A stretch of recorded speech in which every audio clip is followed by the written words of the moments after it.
So we spent the money with CSIRO to write the software, design a product for heat. We did a bunch of tests. And so it cost a lot of money. We built a factory. It took us forever to build that factory because nobody had done one before and nobody knew how to prove it. And about 4 years ago, we started building batteries. And so where we got to is, and it was a okay business. It was doing okay. It needed to get bigger, and that was the biggest issue. And sales were up and down. We'd sell a few million, then we'd struggle, then we'd sell a few. And it was kind of because we weren't quite there. We were always a bit undercapitalized. And then what happened? 3 things happened very quickly. One of our investors put in some money, but still owed us a bunch and just wouldn't come up with the rest of the money. Unexpectedly so, we suddenly had millions of dollars that were meant to be in a bank that weren't there. That happened just as China started dumping into the market in a really pretty serious way. And so we started to see these crazy deals. And dumping isn't just prices. Dumping is terms. So they would say to somebody, Marcus, take our batteries for $20 million of batteries, pay us $5 now and we'll get the rest later. Or we'll give them to you if you buy our panels and those type of things. And so those sort of deals were killing the sales traction. So suddenly you saw your sales really started to really die off. Is it? It was probably more that what was happening is they were just slowing right down. 4-week decisions become 4-month decisions or longer. So that was really impacting us. And then the thing that really killed us is the National Reconstruction Fund. In that we had applied. Hang on, that should help you. You'd think so. So there's 2 things. One is the Battery Breakthrough Initiative, which was meant to be the savior of our business. It actually opened 10 months late, 6 days after we put the factory into voluntary administration. Almost a perfect example of how to screw things up. Hang on, couldn't you have kind of unscrambled that egg? No, we would never use, I'm sure they wouldn't have allowed us anyway, we would never use public funds to rescue a V8 business. We did look about doing something different to spin it into another business, but it all got too hard. So hang on. Let me get this right. So you've been working many, many years to build up a battery manufacturing business in Australia. You got it to scale. You are getting a sales channel together. You're smacked about by Chinese imports, but you still keep your head high. The government decides there is an importance for a battery manufacturing in Australia. So they put 500 million aside. They then, open up for funding, and they give you deadlines. Then that gets delayed by 10 months. So you're kind of looking at that rescue beacon. You're kind of a bit in trouble. And finally, you got to close the doors. And 6 days later, the money is available. Is that kind of, did I get all that right? It's slightly worse than that because... That's kind of like a Greek tragedy. It's kind of slightly worse than that because the National Reconstruction Fund, the factory, because our technology, our defence business was fine, but the whole point of this was to build the damn thing here, the factory.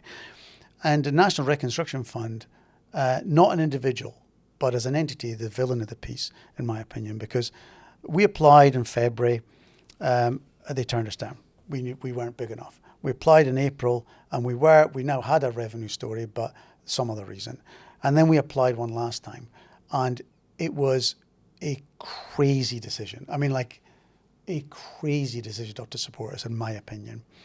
And the way it was viewed is this. It's like a gardener who's worried about his water. So the gardener doesn't water the plants.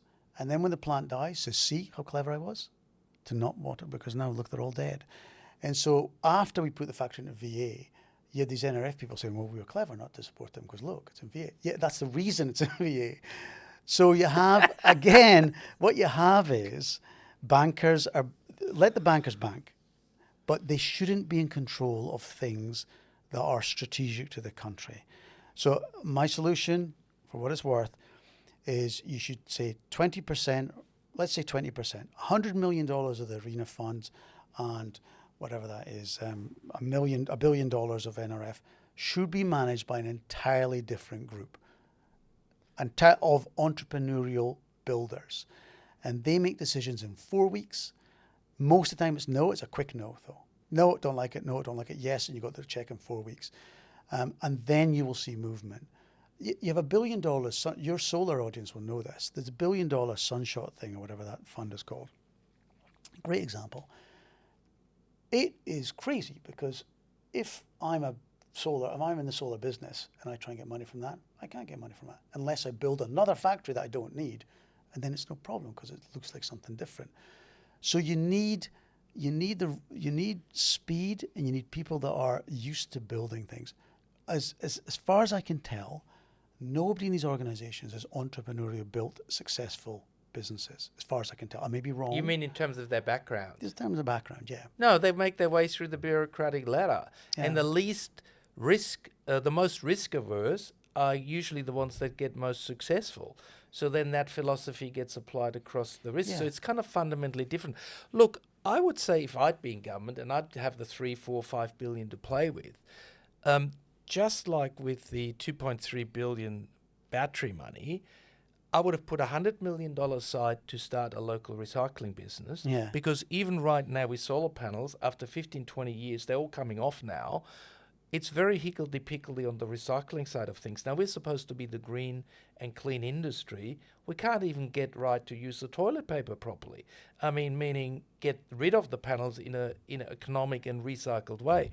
So the first thing is actually develop some capacity downstream. Secondly, put a certain money aside for the local area, meaning at least 25% every time of these funds should be allowed to be given to a more high-risk element, because as we know with shares, sometimes the ones with higher risk also give you more return.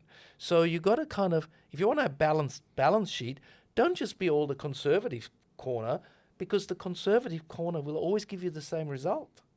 Look, I mean, it's exactly your balanced portfolio analogy is a really good one. I'd also take $100 million and create a certification body here, because one of the biggest issues here is you need things that UL certified for this or UN various certifications, and in almost all cases, as an inventor here, you get a crazy situation where you invent and then you have to ship disassembled products overseas to be reassembled in Taiwan or US or whatever, to get certification and then ship back. It's an incredible barrier to movement here. So if you had your $100 million in recycling and your $100 million in some body, so proper certification body, body, you would remove barriers. But the other thing is, like I would say, keep it simple. Step one, if there's taxpayer dollars or approval, all projects need 20% Australian content. Not bullshit Australian content where they're just importing, peeling off the cattle badge and sticking on the other badge, but actually Australian content. First thing is 20% Australian content, if there's a taxpayer dollar on that approval. The second thing is these. But the bureaucrats will be told, oh well, then we can't find the product because that'll take 5 years to build up, and you can't, open your battery scheme, and therefore you can't get the kudos. And you need that battery scheme, otherwise your lights will go out locally, etc. So those pressures would then force the politicians, even maybe in their heart they want to have that 20%, they will be told by the bureaucrats it's too difficult. But and everything's impossible until it's not, because the way you do that is you say, okay, and if they don't exist today, and the certifying body would be the Australian Border Force, I'd imagine, if they don't exist, you move ahead. But as soon as they exist, they have to be part of that mix. You have to. I've heard plenty of arguments about how it's not possible until it is possible. Happens all the time. This is how you do it. So you mandate that. At least give that industry, the solar and battery industry, should at least have the same Australian content rules as a local radio station. Please support the channel by liking the video, hit that subscribe button and ring the bell, and check out all our other videos. Want more energy answered? Visit yourenergyanswers.com for quality energy products, tools and calculators, and find your quality local installers. You're still here? I'll see you next time. Bye.